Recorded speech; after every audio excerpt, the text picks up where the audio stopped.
everyone. I'm super lucky to be here with the extraordinary Mark Evans. Mark is an amazing author who has written Scarlet Hood and Crazy Crab, these two books here.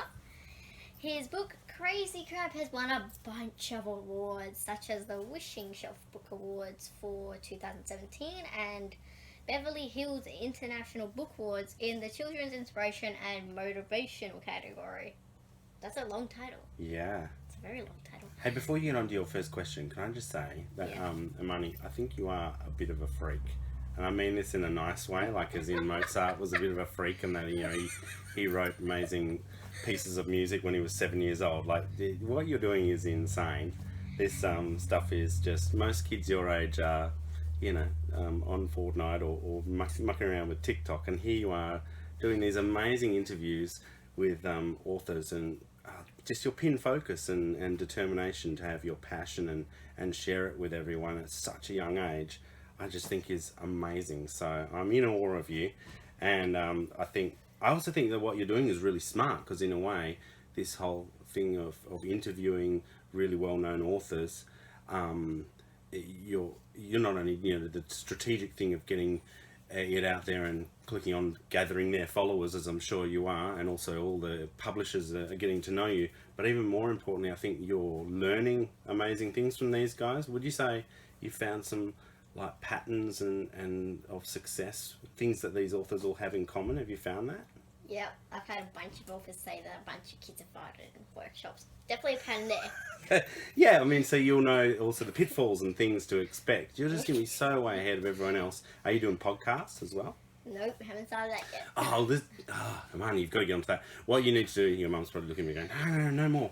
But what you can do is just you should be stripping the audio off this and just posting out because not many people are able to watch long videos, but they are in their cars driving, and they are, washing the dishes or doing their homework and listening to podcasts. You're going to get a bigger and bigger audience, and just use this audio. In fact, make me the first podcast. So you can make me this. Let's do this intro. This is Imani's very first podcast with author Mark C. Evans. And if you're listening in your car, don't crash, pull over if it's really riveting, as I'm sure it will be. Welcome to Imani's very first podcast. So there you go, now you're committed all in, you're going to have to do it now. Yeah, we'll take out the introduction and put it in the Just start from here. Yeah, so welcome to the podcast/video. Welcome. I'll ask your first question, sorry for that long intro. No, it's fine. Where did the inspiration for Crazy Crab come from? Okay, so Crazy Crab, I do real estate photography as well, so... and also before that, I did photos for car sales. So I met a lot of really just sleazy kind of not car salesmen, but also just guys who are very good at sales, very, very proficient with what they do. But I got a sense a lot of them really wanted to be, rock stars or painters, and they wanted this other life. And even you find people who are lawyers or teachers, they have often this other big aspirational dream, and people go, "No, you're so good as a lawyer, just keep doing that." But really their heart draws them somewhere else. So the book is sort of about, for kids to start early in their mind thinking, I should really go for what I truly believe in, not what mum and dad and friends and all that say. What you're doing, in your essence, you want to be a writer, so you're starting early. You don't even need to read that book, don't worry about it. Yeah. Ooh, that's cool that you're trying to get kids to figure out. Yeah, figure out their path and follow their dreams. That's why I always write my follow your dreams, because you don't want to get to 40 or 50 and then go, I wish I'd become that musician or that painter or something that you want to do. Yeah, because most people go, but this would have the most money, and it's like, do what you want so you're happy, because being happy is a really important thing. Yeah, and finding something, like you've got this gift, and at such a young age you're pinpointing it and working on sharing it with others. And I reckon if you focus on that, you just focus on this gift, the amazing gift that you have, and how you can share it with as many people as you have, you're going to be a rock star. You're going to be great at this. So yeah, make that your focus, you'll be fine. Question number 2. What is your favourite part about writing children's books? The thing I love most is you come up with these worlds. I know you'll be the same, and you create them and then to see it like come to life in a book, especially with the illustrators. I love illustrators. They're like magicians to me, aren't they? It's gods. And you give them these words, and then they create these amazing worlds. And I love it when it comes very close to you, how you pictured it. They're always surprises, but when you open it up and go, oh, that's exactly how I pictured it. It's amazing. Like giving birth to a child. Not that I've actually done giving birth, but I have had babies, and it's amazing that you have this thing that you've helped create. So I love that. Yeah. I definitely agree. The best part is making the world and just seeing it unfold. Yeah. When you see it on the bookshelf, and that's the cover, and that's what you pictured. It's amazing. Magic. And you're holding your first copy and you're like, I did this. Yeah, absolutely. And it's there for as long as it exists. For a moment. Yep. It'll be there until ebooks take over the world. No, never. Yeah, there'll always be some paper copies. Exactly. You'll never, especially with children's picture books, you try reading ebooks, and it's just, you need that tangible feel of the page, the smell of a book. The smell of the book is nice. And book sales are still going up. Exactly. What's the next question? Why do you choose to do school workshops for kids? A few reasons. I love the feedback that you get. You really get to know what's working with books and what aren't, and what the atmosphere, how everyone feels about books that they like. But also the thing that I love the most, absolutely love, is when you go into a school, and I always ask the question of who here wants to be a writer, and usually it's usually someone like you. 1 or 2 or 3 hands put their hand up, and you know they really want to become a writer, and you can feel almost how you've sparked something in them. And it's such a cool feeling to see the child. You can see it in their eyes as they're looking at you going, oh, that could be me. And it's just an awesome thing, because you know that down the track they did get there because you just helped push them that little way of, oh, that could be me. And I did that. With my acting, I'd see people doing performing and go, I want to do that. So it's very important, and yeah, always do the school shows. That's incredible. It's just like, it's a nice feeling knowing I push them towards this. Yeah, but I'm sure you get it when you get school visits and you see some of your heroes, not a hero to anyone, but when you go and you see some guys who are published, it's like the kids when they see their favourite sports stars come to school, and it's the same thing. It's just, that's magic. That's me when I find authors. I'm like, it's a fangirl moment. Yeah. Even if I don't know them, it's just an author, so I go fangirl moment. So, sticking with workshops and talks, have you had any funny, embarrassing, or just straight up awkward moments, or is it all been kind of smooth? No, it tends to go, because I've had a performance background, and so I used to do book week with school visits where we'd go around dressed up in silly outfits and sing songs and perform, and I'd go to some really ghetto schools. It was really tough. and so anything the kids throw at me, I'm fine. I just love the random questions you get, like when they get to put their hand up and you're expecting something about the book, and they put their hand and go, oh, I had chicken for lunch, and you go, oh, that's great. And it's those, they really tickle me, those funny questions, but you can learn to expect them. Yeah. After a while doing workshops, you're just going to expect the occasional, oh, I had bolognese for lunch. Yeah. You got to expect it. Yeah, and then they all get on board. Oh, I had chicken. Oh, I had... And the teachers go, come on, ask him about the book. So, yeah. You don't expect the funny questions. Yeah. Funny statements in general. The honesty is pretty amazing. Yeah, the honesty. Yeah. Such an innocent age. So innocent. What was your favourite scene to write out of Scarlet Hood? That's a good question. I really love, when I write books, I tend to write almost like I'm watching a movie. So the first scene of the book is almost like I imagined the opening of a movie. In fact, my daydream moments, the way I pictured it was I wanted it to be like something directed by Tim Burton. So that really sort of dark element to it. And so it has that opening line of on a white winter shore, at the top of the world on a white winter shore, Scarlet arrives by boat. And originally the book was also it was written in rhyme, my original manuscript. So it has that, and if you look at the whole graphic novel, it actually has, it's broken up a bit now because it's a graphic novel, but the actual manuscript had a rhyming pattern to it and a flow, and I was very inspired by Dr. Seuss and all of those, but the rhyme didn't quite work, so I took the rhyme out, and it still kept that really nice rhythm. So the beginning of the book has that top of the world, waiting to shore, and then the last page mirrors that, but I can't tell you the exact words because it spoils the ending. But the last page and the first page mirror, and also the visual of it matches the same as well. So I'd imagine when I'm sitting there watching my Tim Burton made movie of my book, which is Daydreams, but it would have that opening bit, and even the music I had pictured. So I'm writing these words and imagining the opening with the snow falling on the beach, and then at the end as well with a dragon, because it's got a dragon in it, and the snow, and yeah. So I love the opening and the ending of the book because they sort of finish it off nicely in a cinematic way. Yeah. But I did have a little while ago. I went to a cafe and I was having coffee with a friend, and a woman came up to me, and she was a mother who'd bought the book for her son. And she actually said, "Oh, can you? My son loves this book. Can you sign it for me?" And I did. And then she said, "It reminds me of a Tim Burton movie." And I was like, "Oh," because that's the whole reason. Was like I wrote this because I wanted to have that real dark sort of. I went to Bologna festival, the book fair. It's the biggest book fair in the world, and you would love it. It's amazing. It's like the Olympics for children's books. It's incredible. It's like the Perth Convention. She's going, no. It's like the Perth Convention Centre, like 6 of them all stacked together. It took me a whole day just to walk around trying to find the Australia stand. But all of the books from Europe are really dark. They have that Grimm's fairy tale, and almost some of them you think, oh, a child reads this, but I like a little bit of the element of danger in books. I think it's a safer environment for kids to learn about themes that they're going to come up against.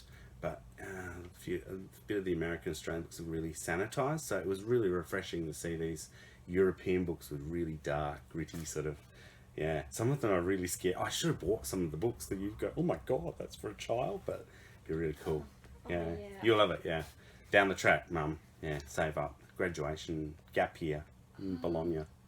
That sounds awesome. Sorry, that's just like book heaven for me. Yeah, it is. It is just amazing. Yeah. That sounds awesome. What's the next question? What is something frivolous you're going to spend in selling calm when you're a rich and famous author? Anything at all. I mean, that's never going to happen. But look, if I won, it's like winning the lotto because it's just it's so competitive and so hard. But my pipe dream in the sky thing is there's this boat, and it's called the World, and it's a cruise ship, and I mean, I would hate it actually because it's full of billionaires and millionaires, and all they do is they have their house on this boat. It's a big cruise boat, and Gina Reinhardt has a penthouse one there, of course, being one of the wealthiest women in the world, and they just constantly cruise around the world, stopping off at all these countries, and once a year they have a general meeting, and they get together and discuss which areas they're going to stop off at.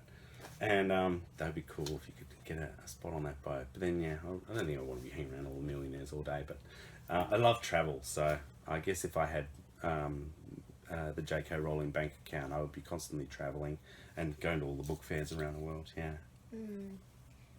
I love I love that idea of the cruise ship. Yeah, I couldn't be around all the millionaires every day. No. Couldn't do it. We'll scratch that from our list. What's next? So now we're into the speed questions. Ooh, pressure. Okay. Speed round. Yep. What are you writing at the moment? I'm actually dipping my toe into chapter books.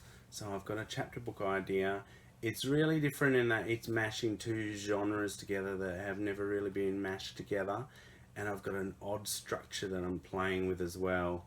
To do with acts, like books tend to go in a 3 or 5 act structure. It's slightly different, so I might be biting off more than I can chew, but I can't really tell you much about it because it is kind of combining these 2 genres, which I don't think anyone has ever done before. So it'll be interesting to see how it goes. But I just finished Tang the Boastful Ape, and that comes out next year in the US, and that is about an orangutan. See if you can guess what this is about. I'm not going to be allowed in the US, I think, after this comes out.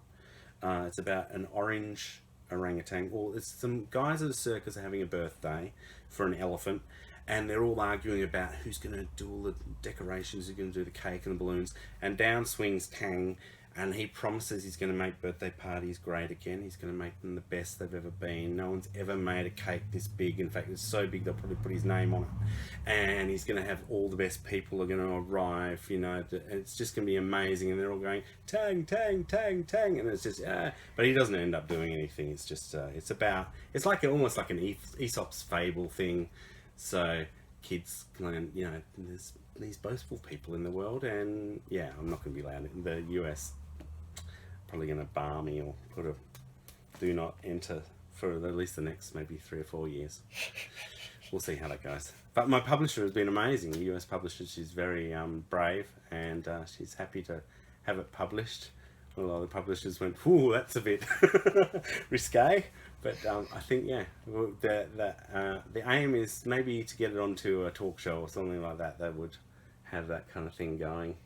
Be happy to have me in an ape costume, showing my book Tang the Boastful Ape. So that one's, and I've also got another book that I've been finished writing with a Singaporean illustrator that I met up in Singapore. I actually met him at Bologna, and we've been working on a book about a bunyip and a merlion, which is like a mythical creature in Singapore who trade places. The book's called Trading Places, and so he comes to Singapore and he goes to Australia, and it's that kind of not fitting into their new environments. So that one's out at the moment with all the doing them publishing around about you. You've heard of a bunyip? Yeah, this is the thing. No, I reckon bunyip's hot at the moment because nobody is doing any books about them. And 20 years ago when we were growing up, like bunyips were Alexander Bunyip, they were big, and then they just sort of disappeared. So yeah, I've heard of the bunyip down in the Australian lake, I think. Yeah, it was our Jamboree mascot. I'm hoping to research, bring back the bunyip. Yeah. Bring back the bunyip. Although they are kind of scary, creepy looking. Yeah. But They can be friendly. Yeah, this one's friendly. Yeah. What's one of your favourite stories or books you have written? Probably actually one of the stories I wrote was in high school, and see when I started in high school, so this is repeating. I repeated high school, so my first time in high school, I remember handing up. We didn't get to do any fiction writing, and we finally got a fiction assignment. So I'm like writing away, and I wasn't a very good student at all. And I handed my story, and the teacher said, "I don't think you wrote this," and so they failed my story because they just thought my studies didn't show that I could write this well. So they thought, you pinched this from somewhere. So when I went to repeat.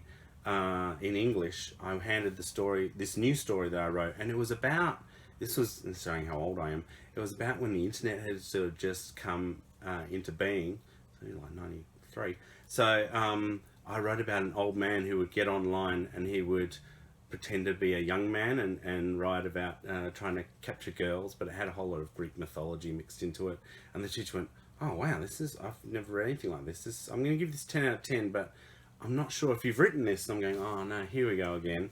So he said, "But I'm going to trust you, and I'll know by your next assignment whether you have written this." So I wrote that, and he got me to read it out to class, and it was the first time I really felt like I was a writer, and what I was doing was good, which I'd never been told at school.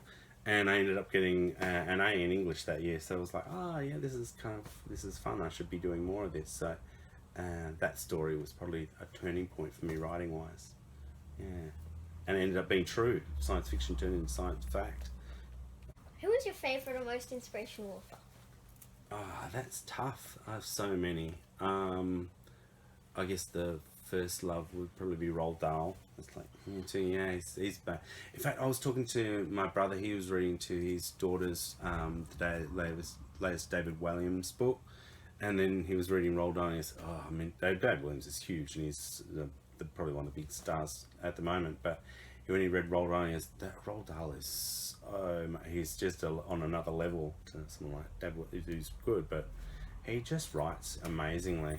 But I have so many. I met Andy Griffiths a couple of weeks ago in Singapore, and he is amazing. I love the way he's done his career. He's inspirational for me career-wise because he's just done so well and really worked hard over a long period to build his career and sustain it. And the way he's moved into theatre as well, I just love, because my theatre background. But actual authors that I just love reading, my favourite picture book author is Mo Willems. Have you heard of Mo Willems? He does the Pig and the Elephant book series. He's amazing. So he's like, he does almost like his books are sketch comedies. So it's always a two-hander with the Pig and the Elephant. He also did the Pigeon books. Have you read the Pigeon? You're too old for picture books. That's why you haven't heard it yet. But he's one of the biggest sort of picture book writers in America. He's amazing. I think he comes from a sketch comedy background. So his picture books are really tight and really funny and comical. The way the elephant and the pig zig each other back, and the pigeon is always talking to the reader, and so he does that fourth wall kind of thing. So he'd be my favourite. And I like Andy Stanton as well. Does the Mr. Gum series. Have you ever read any of his? He's got like a Monty Python kind of really off the wall strange feel, Mr. Gum.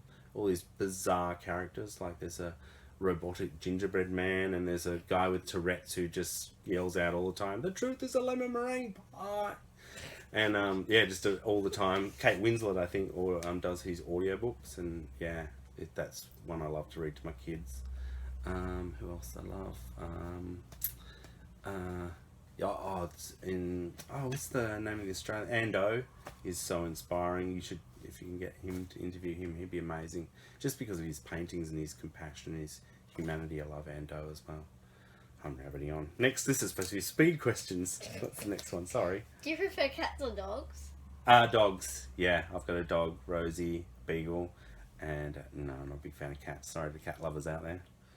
Nah, I'm a dog lover. Yeah. Cats are just so unloyal. My issue I have with cats is that they kill animals. Although my Beagle is a hunting dog and it has eaten 3 birds. So, well, not eaten. I gave them a pat and then they didn't recover. But cats do that every single day, so that's why I'm not a big cat fan. Yeah. Yeah, no, they kill so many native birds. Yeah. Unless Poor you keep them birds. indoors and you're a crazy cat person, that's fine. Each to their own. Yeah. Do you prefer ebooks or hard books? Oh, definitely hard books. Yeah. I can't read ebooks I mean, I can. I try reading them on my phone and tablets, but they're light and yeah, scrolling up and down is for showing my age. But I love flipping a book and dog-earing it and putting it away somewhere. And, yeah, and ebook will I'm the never. same. Yeah. Can't stand ebooks. Yeah. Do you remember the first book you ever read, or not really, or your first favourite childhood book? Yeah, I think actually I read when I was really little. One of my favourites was the I think it was called was it Little Red Caboose or The Engine That Could? I remember it just had that line with I think I can, and the train would go up the hill. And I remember loving that book as a kid. Maybe it was just boys with trains. And then I bought it for my kids and went to go read it and went, oh, this is really dated. And there's a golden book and it was not very good, like when your childhood. But my mum used to read me The Muddle-Headed Wombat, and my kids, I read that to them and we were still in tears. That's really funny. And the comedy hasn't aged, which is really rare for a comedic book. And I love all the Roald Dahls, of course. My year 2 teacher, Miss Clark, she was amazing. She used to read us these beautiful books every day. And they were all really sad, and she'd be in tears, and everyone else would be in tears, like Sadako and the Thousand Paper Cranes, and the Iron Giant, and Danny the Champion of the World. Like, she'd read us all these ones where we'd be just in tears, and I think maybe it's that just created this love of books. We're all emotionally responding, so she was great, Miss Clark. Yeah, year 2 teacher. It's so important to read in schools. It definitely is. It builds the imagination. Yeah. And it builds a love of reading. Well, a lot of the writing. kids don't get people reading at home, so know. don't have time, so time poor, or their parents don't read to them. So having a teacher read every day at school, just to chill them out as well, is just really cool. Yeah, it's a really emotional moment having that story read to you. Yeah. What's your biggest achievement so far? Anything? Oh, I think just getting published is huge. Like, it's such a hard slog. Where's your Oh, back. Oh, sorry. Where's your favourite place to write? I love writing in a library. I take a little notebook and I love going into a library to write my books because I love being in that environment of the books, and also all the people there. They're all doing that. There's like an energy in a library. So I have a particular library I like which has a green tree outlook because I love trees, and just sit there and I will just write in a notebook. So that's my favourite place.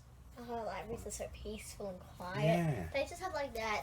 It's not like that buzzing energy. It's like that quiet, somber energy.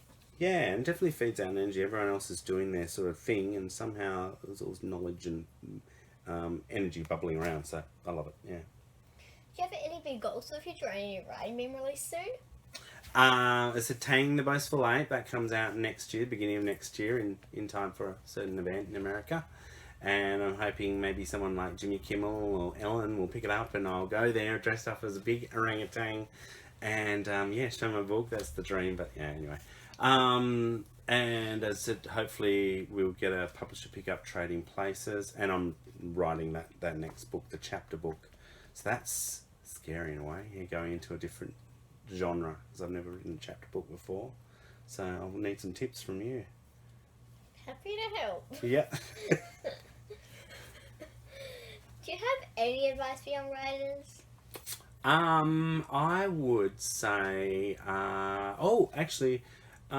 would say try all the flavors of ice cream.